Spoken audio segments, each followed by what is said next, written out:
Olá, alunos! Então, com o objetivo de encerrar a nossa sessão de aulas sobre poder, política e Estado, vamos falar então da formação do Estado brasileiro. Essa é a quarta aula, tá? Para quem não assistiu as outras três, volta lá no canal e procura dentro da playlist de Sociologia para ensino médio e cursos pré-vestibulares, que vocês vão estar encontrando lá então as aulas 1, 2 e 3, as três primeiras partes dessa sequência de aulas aí sobre poder, política e Estado. Agora a gente vai falar então sobre a formação do Estado brasileiro. Bem, em primeiro lugar, a gente tem que entender que o Estado brasileiro ele tem a sua origem justamente a partir de uma história de reveses e contradições que são latentes. Tá? Ou seja, esse Estado, nosso Estado brasileiro, ele vai estar derivando de um processo um tanto quanto delicado, que seria um forte empreendimento dos colonizadores portugueses, em sintonia com os preceitos da Igreja Católica, dentro do contexto do processo das grandes navegações. Ou seja, os interesses daquela classe burguesa em ascensão também são muito marcantes na formação do Estado brasileiro. A fundação desse Estado ele teve como objetivo justamente contemplar as pretensões econômicas do absolutismo português, harmonizando-a com uma contraofensiva católica que ia em direção à ampliação das áreas de dominação. Nesse sentido, quando a gente trata do período colonial brasileiro, que vai lá desde o ano de 1500 até o ano de 1822, quando da independência, nós temos aqui a exploração colonial sendo a principal marca desse período. Portugal não tinha o interesse em construir no Brasil uma sociedade politicamente organizada. Aqui foi construída necessariamente uma colônia totalmente voltada à exploração de riquezas, de matéria-prima, de minérios e etc. Um autor que nos ajuda a refletir um pouco sobre isso tudo é um pensador chamado Oliveira Viana, um sociólogo, um cientista político brasileiro, que vai afirmar que o Brasil antes era formado por vários núcleos privados independentes, e cada um desses núcleos tinha a sua própria vida econômica, jurídica, moral. Sendo uma sociedade muito particularista, muito facciosa, o sentimento de coletivo ia se atrofiando, então, em favorecimento do privado. Claramente, esses núcleos eles foram formados necessariamente por conta das políticas, em primeiro lugar, das capitanias hereditárias e depois das sesmarias. Então, as terras eram dadas, era na forma de donatários que assumiam essa propriedade, e deveriam dela gerar algum tipo de riqueza, encontrar minérios, pedras preciosas, etc. É importante dizer, então, que em cada núcleo privado, você tem o desenvolvimento de um forte individualismo, de uma natureza um tanto quanto anárquica, ou seja, anárquica no sentido de não se identificar com a ordem pública, anárquica no sentido de não se identificar com a necessidade de um Estado centralizado de poder, um poder mais centralizado. Tá? Aqui, dentro desse caso, vai se apresentar essa ordem pública como algo puramente abstrato, nada concreto, praticamente inexistente. Esse cenário, então, nós temos aqui presente esse modelo desde a formação do Brasil, ou seja, as marcas disso vai ficar muito presente dentro da população brasileira, o que impossibilitou a constituição de uma sociedade nos moldes modernos. Até hoje nós temos essa coisa voltada, aqui, um núcleo muito privado, uma falta de identificação com a ordem pública, uma sociedade que é bastante particularista, que não consegue se identificar muito bem com o coletivo, Ou seja, o sentimento coletivo ele continua atrofiado, na maior parte aí, numa boa parte do imaginário social brasileiro, Então esse é um problema que parece que na concepção de Oliveira Viana foi um resquício muito forte aí da nossa sociedade, tá? Que vai resultar então, no fato de que um sentimento patrimonialista muito grande vai perdurar até os dias de hoje, como a gente vai ver. Bem, é importante dizer também que para Oliveira Viana Apenas um Estado forte seria capaz de criar um sentimento de pertencimento público e encerrar esses vínculos privados. Claro, logicamente, se fosse do interesse desse Estado, mas, como a gente sabe, na história do Brasil, não foi isso que aconteceu. Pelo contrário, até mesmo os Estados que se diziam forte, né, forte no sentido de serem autoritários, e não no sentido de ser realmente um Estado que zela pelo bem público, né, o que a gente vai ter aqui justamente é um modelo de Estado, né, que pelo contrário, ele fez com que os vínculos privados permanecessem, ele fez com que esses vínculos fossem até mesmo fortalecidos. E isso até hoje continua acontecendo, como a gente bem sabe. Bem, nesse sentido, né, também temos um outro autor aqui que nos ajuda a compreender também essa lógica, que é um cara chamado... Desculpa que deu sede aqui. Sérgio Buarque de Holanda, aonde ele vai trazer que um dos principais traços do brasileiro é justamente a propensão em sobrepor as relações familiares e pessoais às relações públicas profissionais. Tá? Então segue aí a mesma linha, o mesmo sentido que estava sendo colocado ali pelo Oliveira Viana. Como que o Sérgio Buarque vai chamar isso? Ele vai chamar isso de cordialidade, né? Ele vai trabalhar esse conceito, né? O homem cordial, em um livro muito célebre, né? Um dos principais obras sobre o pensamento brasileiro, aí, sobre a realidade brasileira, chamado Raízes do Brasil, aonde ele vai afirmar que a cordialidade é o traço principal, né? Característico, traço cultural principal, né? Característico da cultura brasileira, sendo uma herança justamente desse nosso passado colonial e patriarcal. O homem cordial, então, se refere a um caráter hospitaleiro que os brasileiros tinham para com suas visitas, com os viajantes. Eles prestavam, né, eles eram muito prestativos, muito generosos, né, com os viajantes que passavam pelos engenhos, né, é próprio da sociedade rural colonial. Isso sempre existiu, né? Inclusive, né, quando você visita as fazendas antigas que ainda existem aí pelo interior do nosso país, é muito comum que todas essas casas, em todos, existe uma espécie de antessala, um quarto, que não fica dentro necessariamente do espaço da casa de maneira geral, né? Um quarto onde esses viajantes sempre podiam se hospedar sem ter acesso direto aos espaços da família, vamos dizer assim, né? Então, isso era muito comum. Então, mesmo sendo... porém, é importante frisar que, mesmo sendo bastante sociável, não podemos olhar para essa cordialidade como sendo uma solidariedade voltada para a coletividade.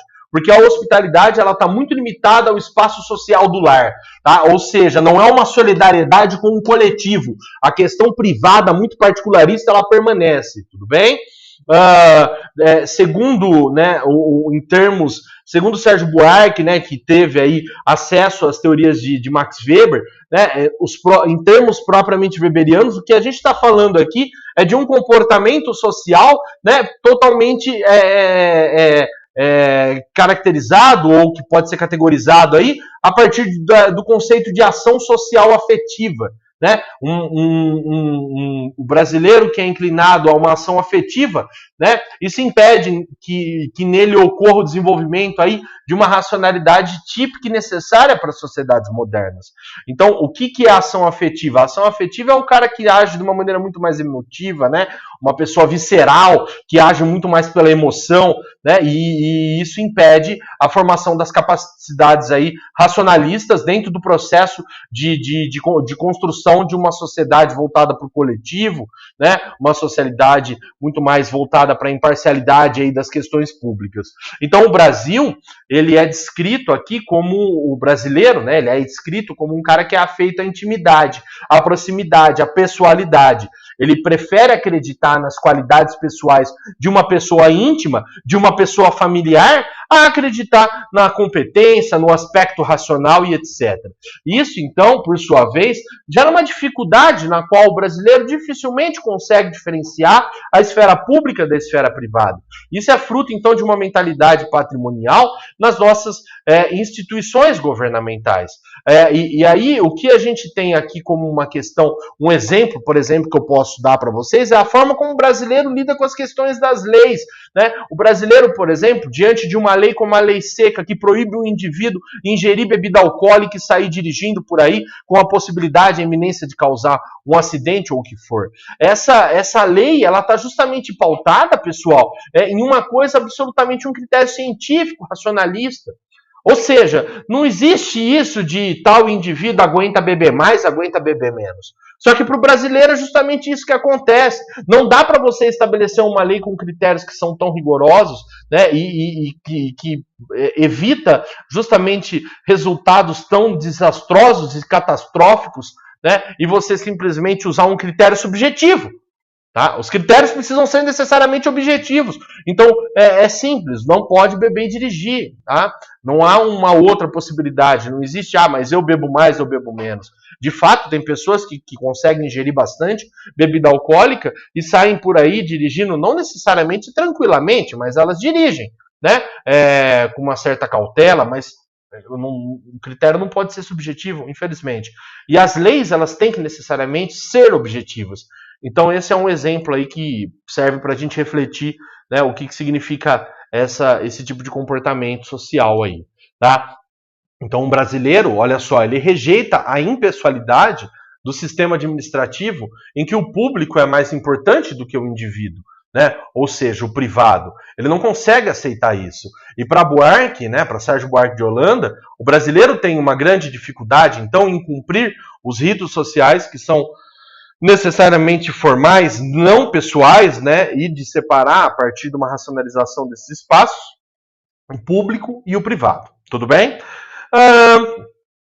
Com o fim, né, desse período colonial, a gente entra então no período imperial, a partir do ano de 1822, no advento da independência, onde vai ocorrer então uma curiosa transposição das estruturas do Estado português e da sociedade civil, na qual, então, predomina aqui a autonomia do primeiro em detrimento do segundo. Como que isso acontece e de que modo que isso vai acontecer? Isso vai acontecer justamente a partir da primeira Constituição brasileira que foi outorgada pelo imperador Dom Pedro II, né, no ano de 1824.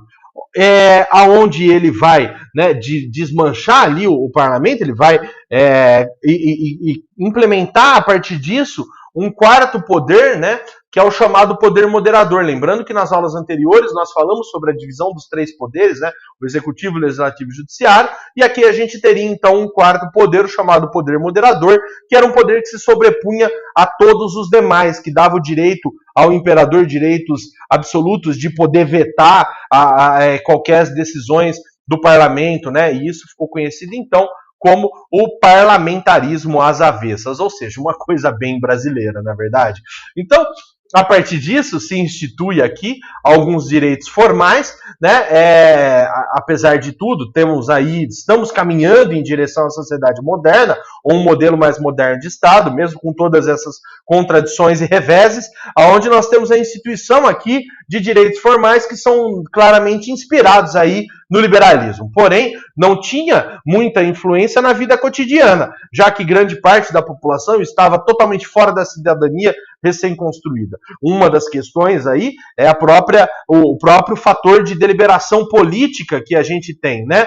Que é justamente um fator que se dá a partir de um critério censitário, ou seja, o voto por renda. Né? Então, se o indivíduo não tivesse lá uma quantidade mínima de renda, de propriedade, ele não poderia participar das decisões políticas. E, obviamente, que a grande maioria da população brasileira não podia participar dessas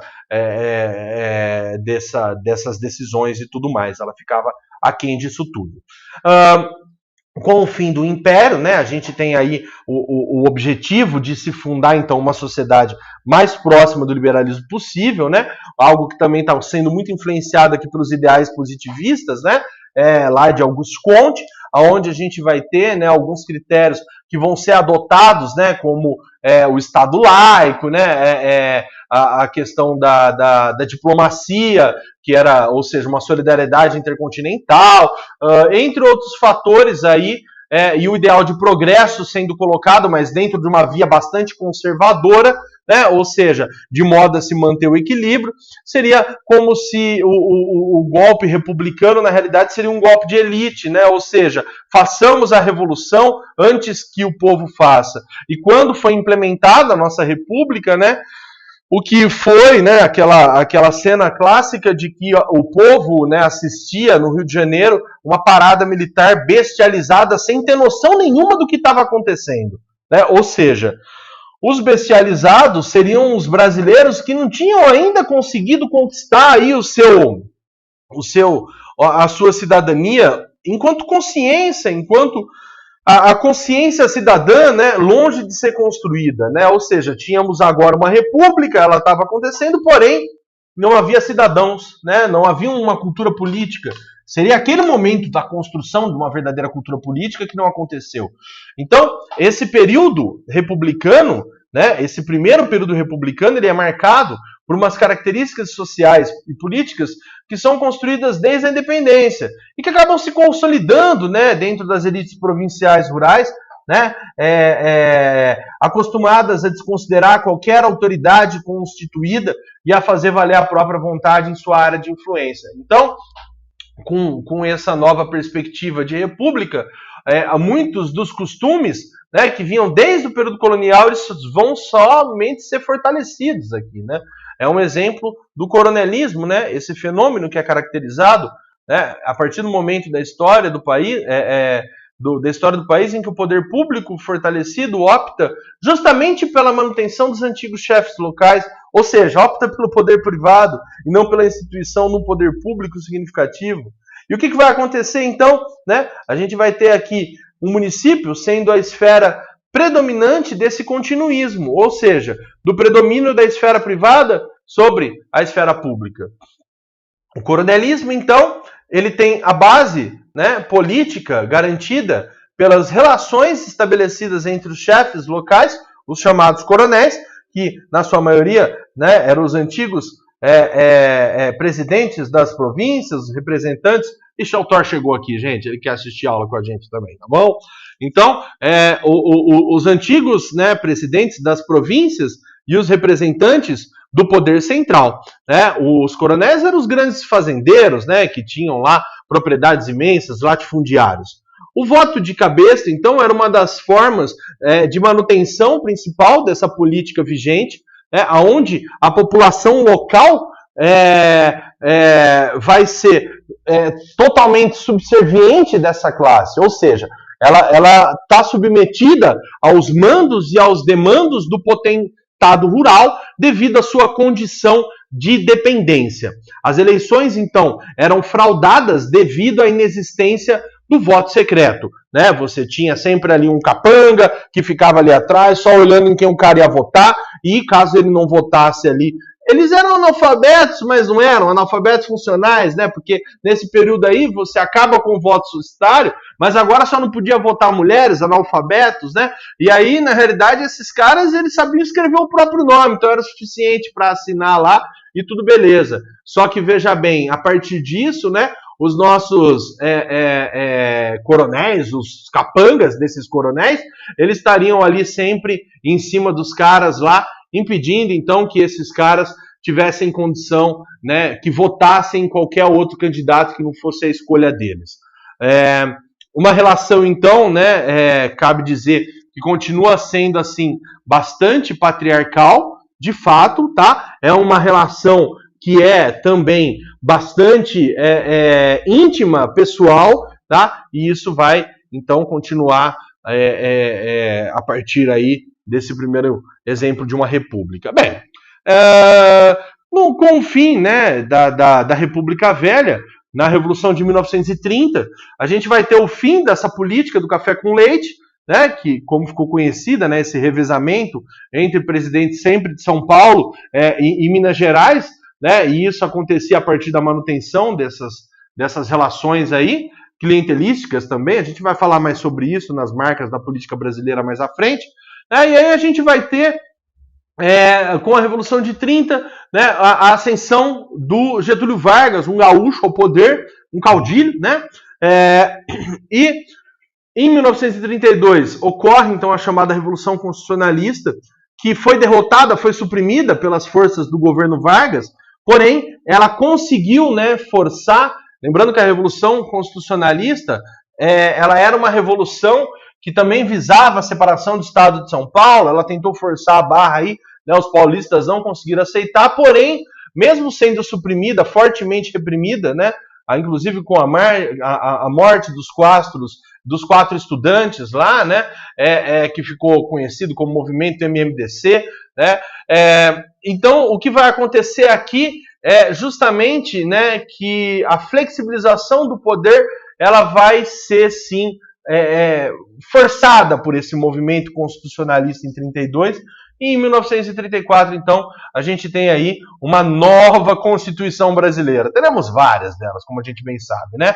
Então, a partir disso, né, vai haver algumas coisas que serão flexíveis e tudo mais, uma aliança ali, né? O Vargas ele vai estar ao mesmo tempo atendendo os interesses ali, tanto de cafeicultores, mas também dos trabalhadores e tudo mais. Porém, o acirramento, as coisas mudam, quando em 1937 a gente tem um golpe de Estado e a fundação do Estado Novo, a outorga por parte de Getúlio Vargas de uma nova Constituição, que vai ser caracterizado, né, esse momento aí, o chamado Estado Novo, pelo autoritarismo, nacional desenvolvimentismo, né, enquanto política econômica, a consolidação das leis trabalhistas, então ele tentava ali ganhar a confiança dos trabalhadores, era um líder populista, né, como a gente sabe.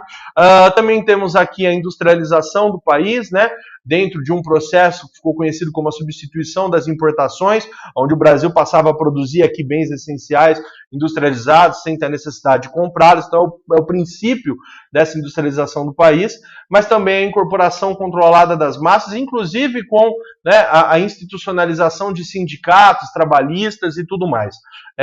O Estado Novo ele era um Estado que transava muito intimamente com o nazifascismo, tá? As alianças com o Vargas e os governos de Hitler e Mussolini eram muito claras, né? Aqui, por exemplo, no interior de São Paulo é muito comum, às vezes, a gente encontrar casarões antigos que são construídos com tijolões que tem uma suástica desenhada, né, carimbada nele lá, porque era muito comum comprar, né, esses materiais pelas relações econômicas que eram mantidas. Então, e sem contar a formação de forças paramilitares, como, por exemplo, a Ação Integralista Brasileira, né, que era uma força miliciana, paramilitar, e que tinha ali, né, o objetivo de estar vangloriando aí o Getúlio Vargas de tal maneira aí. Bem, esse período, né, do Estado Novo, um período bastante autoritário, ele vai ter o seu fim lá, né, no ano de 1945, né, já que com a Segunda Guerra, o Getúlio Vargas tomando partido, né, do lado dos aliados, ficava insustentável manter um Estado autoritário como que ele tinha, e aí então que ele acaba deixando o poder. A gente vai ter aí uma nova eleição, né, e aí vai surgir aí uma nova Constituição no ano de 1946, uma Constituição democrática, né, que vai engendrar aí um Estado influenciado por esses ideais democráticos, que tinham como principais perspectivas a garantia de direitos políticos, civis e sociais. Esse período foi um período bastante conturbado, né, onde nós vemos grandes desigualdades sociais e uma experiência democrática que foi marcada também pela restrição, né? Então, na realidade,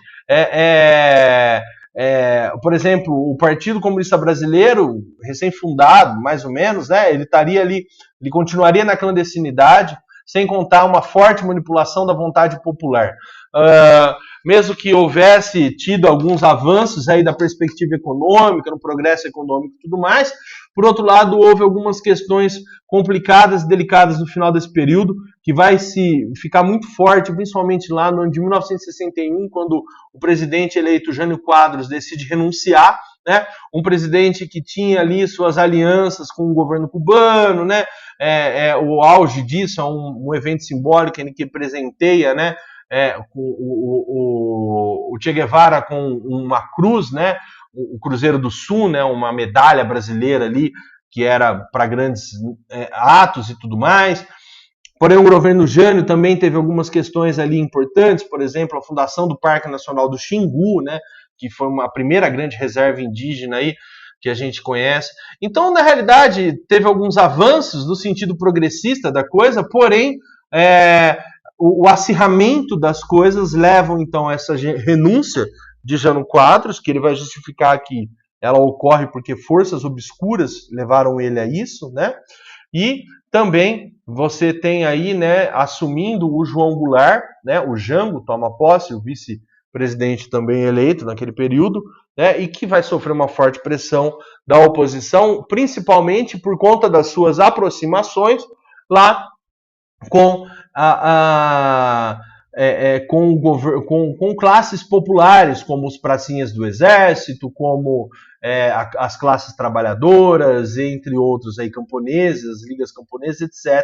Né? Para tentar segurar um pouco a coisa, tem aí a implementação de um novo parlamentarismo, né? E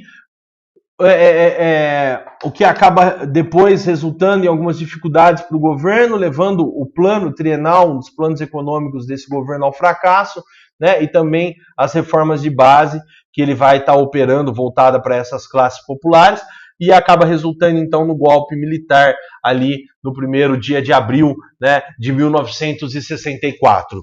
Bem, o que a gente vai ter aqui a partir disso, então, a implementação de um governo ditatorial, né, a ditadura militar, que foi fruto de uma conspiração entre líderes políticos da oposição e de líderes militares, né, que vai também ter um apoio muito forte das classes, dos setores empresariais, os setores conservadores da igreja e as camadas médias urbanas, a classe média urbana, né? E também os grandes produtores rurais.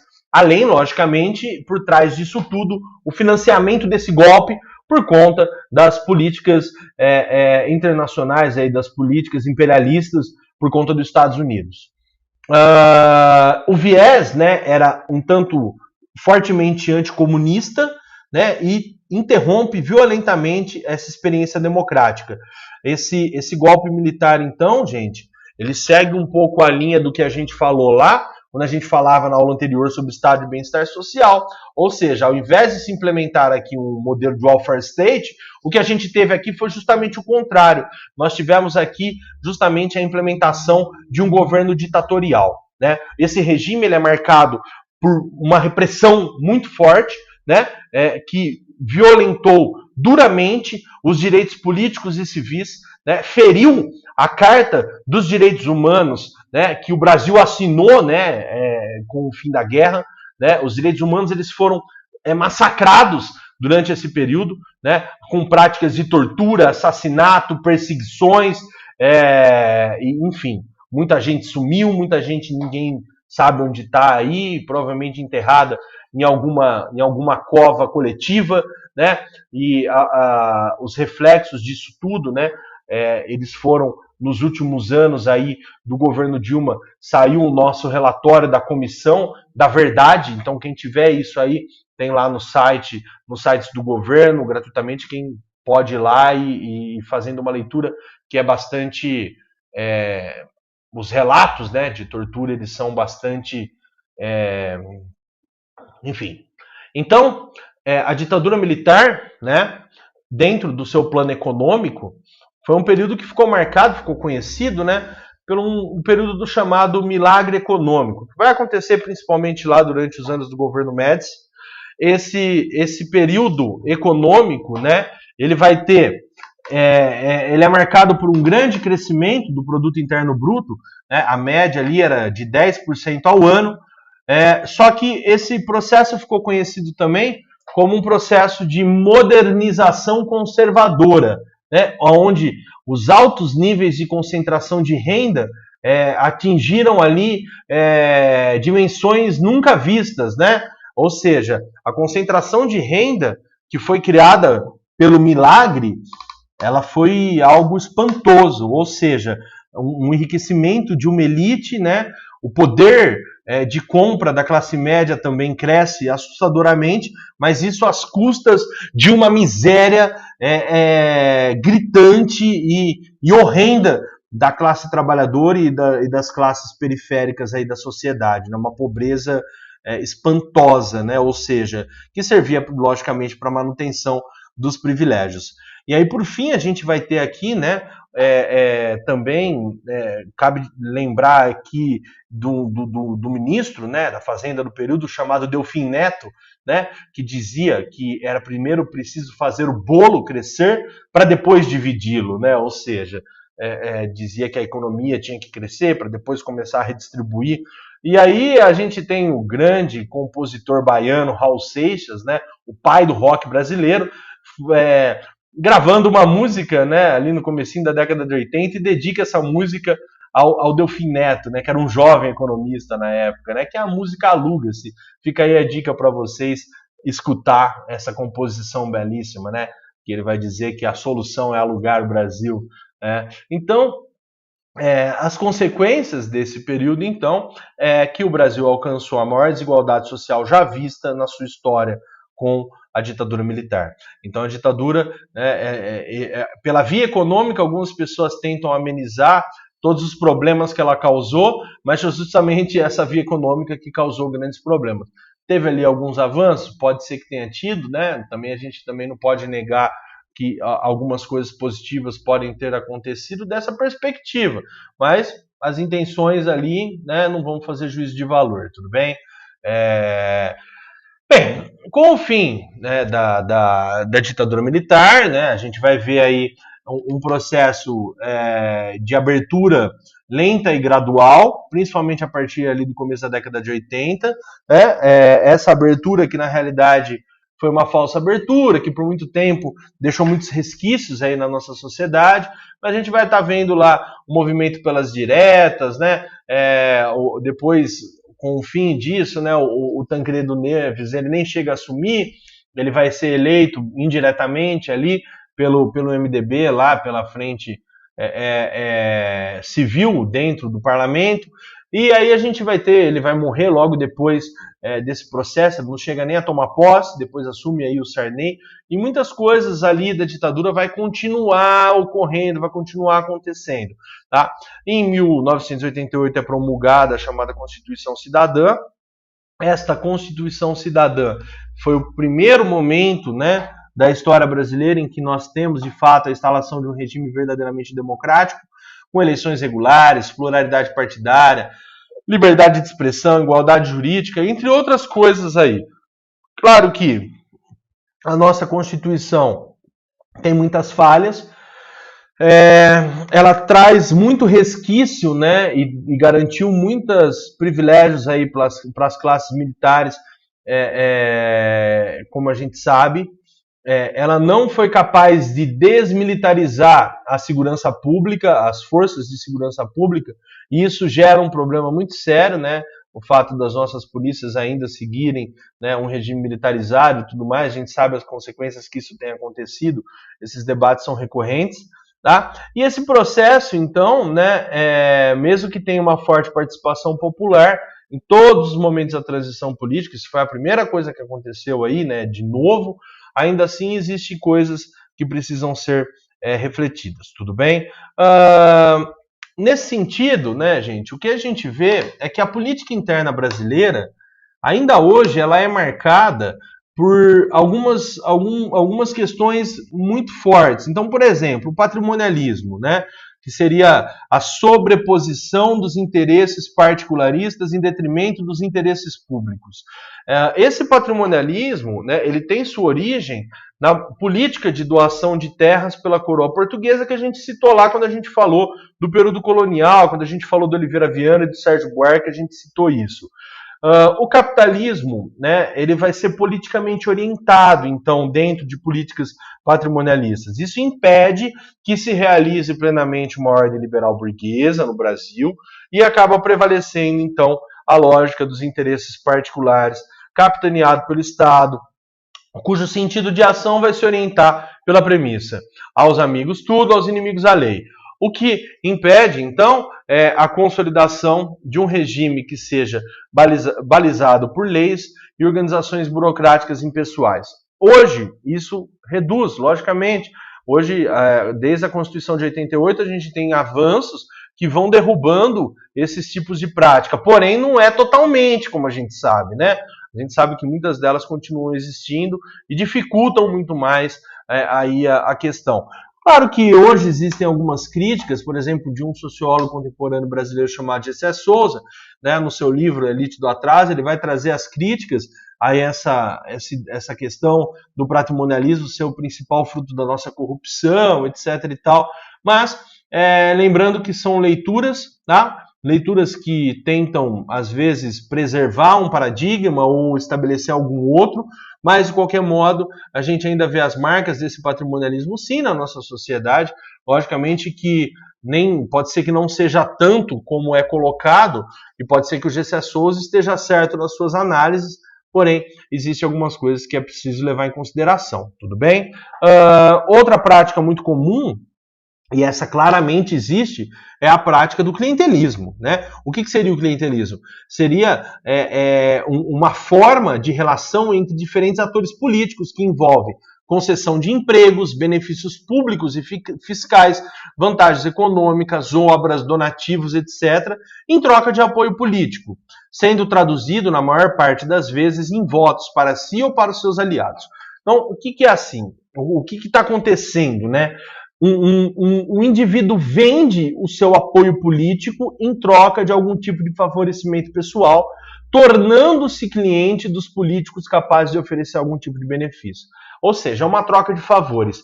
Quando que essa troca de favores acontece principalmente? É durante o período eleitoral. A gente vê aqui o financiamento privado de campanha como sendo o principal elemento dessa política clientelística. Tá? Então, as grandes empresas, os grandes industriais, os grandes ruralistas que têm interesse implícito, né, em subverter algumas questões para o seu próprio interesse dentro da ordem pública, eles financiam as campanhas políticas, tá, de políticos que vão ficar devendo a eles favores que serão cobrados depois na forma de votos dentro do parlamento, de leis que atendem os seus interesses.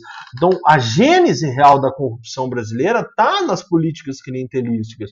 O financiamento privado de campanha é claramente, né, uma forma aí de gerar corrupção.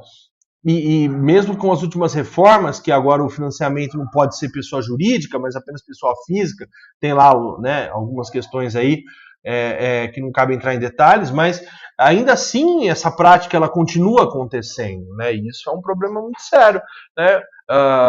Depois, quando a gente vê o que acontece a partir, né, quando um político assume, ele está devendo favor para todos, tá? Um exemplo muito claro disso vamos dar um exemplo nas eleições em que concorreu Dilma Rousseff, Aécio Neves e o Eduardo Campos, aquele que faleceu, né? Depois entra a Marina como candidato. Os três candidatos propensos a estar ganhando a eleição receberam ali uma fortuna, coisa de mais de milhões, né? Cada um para financiamento da campanha, ou seja, o grupo Friboi, né? Seria aí. Ele investiu em 3 candidatos possíveis. Isso fica claramente aí, claro, que isso é clientelismo, né? São trocas de favores. Não interessa quem ganha, o importante é que me devam favores e que vai acontecer, né? E aí, depois, por exemplo, na forma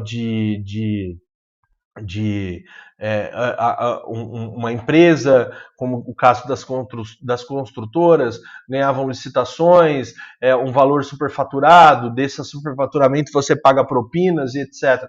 Então, a prática clientelística é uma prática muito comum aí na sociedade brasileira, né, dentro da nossa política. Essa é uma das marcas mais fortes que a gente tem. E por fim também aqui a gente tem o chamado nepotismo, né? O nepotismo seria o favorecimento dos vínculos de parentesco na relação de trabalho ou emprego. Práticas de nepotismo substituem a avaliação do mérito por exercício da função pública pela valorização dos laços de parentesco. Tá? O que é o nepotismo, né? É a prática que viola a garantia constitucional da impessoalidade, na medida que estabelece o privilégio de funções, de relações de parentesco, considera a capacidade técnica para o exercício do cargo público. O nepotismo não é quando você coloca o seu filho para ser embaixador de alguma coisa, né? Quando você coloca o seu cunhado para estar trabalhando em algum setor, alguma secretaria de governo, quando você coloca o seu primo para assumir aí algum departamento e etc. Então, uma prática conhecida, a gente sabe que isso é muito comum e que tem acontecido, inclusive, né, nos últimos tempos, né? A conclusão que a gente tira disso tudo, né, é que a construção de uma nova consciência de cidadania e de participação popular no Brasil é um grande desafio em curso, né? E mesmo que a gente tenha tido alguns avanços, mas ainda temos muito chão pela frente, né? Pensem vocês quantas pessoas, quantos jovens tiveram acesso a um curso como esse, né? Que nem sempre esses temas são debatidos, né? A gente tem um mínimo de conhecimento político aí para estar construindo nossa cidadania e estar lutando da melhor maneira possível para a construção de um país de fato democrático. A separação entre o público e o privado é a condição fundamental da política moderna. Um desafio que supera, né, cuja superação é necessária para a gente construir nossa sociedade democrática. Se ainda estamos longe de fazer isso no Brasil por conta de todas essas marcas do nosso passado, né, então fica um pouco complicado a gente enxergar dentro do nosso horizonte. Quando a gente acha que a gente progrediu, né, vem uma onda, de certa forma, reacionária, conservadora, e a gente acaba retrocedendo, né, anos e anos, às vezes 15, 20 anos de avanço podem retroceder em apenas 2 anos, né, com um novo governo aí ultradireitista, conservador e reacionário, como a gente tem visto. Nesse sentido, né, é importante, então, a gente compreender que a formação do cidadão ela é absolutamente necessária. Temos que entender os conceitos, temos que entender quais são os jogos do poder, temos que entender as artimanhas da política para que a gente possa necessariamente estar construindo aí da melhor maneira possível uma sociedade de fato democrática, uma sociedade que é de fato tratada, que trata as questões públicas de maneira objetiva, racional, que trata as questões públicas de maneira imparcial, neutra, né, sem que sejam agradados esses ou aqueles por conta de interesses particulares, né? Saber diferenciar o que é público e privado, né, é justamente o comportamento contrário do idiota. O idiota é aquele indivíduo que, dentro de sua vida privada, né, no sentido literal do termo, é aquele cara que nega a existência do espaço público. O idiota é o proprietário, né, no grego. Seria o cara que está voltado diretamente para o espaço do lar e ele simplesmente ignora, né, a existência de um espaço comum. Tá? E é isso que é o contrário de uma sociedade democrática. Tudo bem, pessoal? Muito obrigado por acompanhar até aqui essas 4 aulas que foram longas, que foram bastante densas, né, dentro desse tema aí de poder, política, Estado, esse debate aí bastante interessante. Caso precisem, votem, façam anotações. Qualquer tipo de dúvida vocês podem deixar aí para mim, seja nos comentários, né, para os meus alunos aí me mandem por WhatsApp, por e-mail, tanto faz, que a gente vai estar respondendo. Tudo bem? Então, até a próxima. Né? Voltaremos às nossas aulas de sociologia em breve, trabalhando com o tema da democracia, cidadania e direitos, e ver quais são, né, os avanços da democracia, e estudar mais a fundo esse conceito aí de maneira geral. Um abraço a todos e bons estudos, pessoal. Até mais.